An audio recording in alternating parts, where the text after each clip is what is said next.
Okay, so here's a quick video just kind of checking the Opti on my 96Z28 to see if it'll hold a vacuum.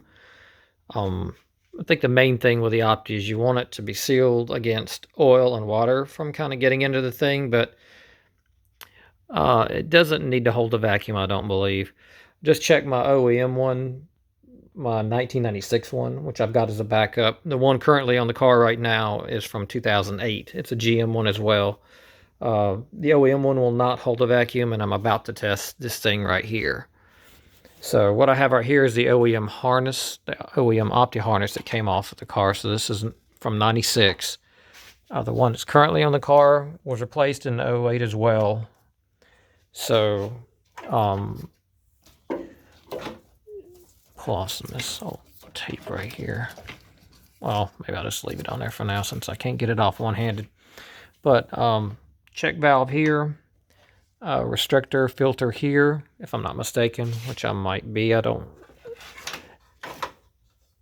So let's since there's a check valve at that end, what I'll do is with this end of the right here. This is the end that would go on the OptiSpark at the plastic end at the bottom. This would go on the metal nipple of the OptiSpark. So flow, I think, should be this direction into the oh, I'm sorry, it's the other direction. It's this direction in the manifold, so air is coming in from the elbow right there. I've currently got this through some preparations for the test, but anyway, with the check valve on the other end, leading up to where this is where it connects to the manifold. This end connects to the manifold right here, right up there, which I've got disconnected right here. And you can see this would have been where the elbow, for the old elbow anyway, or for the old harness to go into the elbow. But if we look right here, see, you can see I'm holding vacuum right here.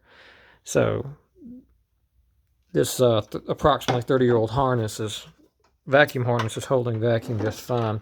So I'm going to assume that this harness is okay right here. So what this all kind of means is, since you got a check valve up at this end, you should be able to just put a hose on this end, and you should be able to check to see if the Opti is sealed from just this end right here. And I'm going to try to get this thing plugged in right here. So there we go.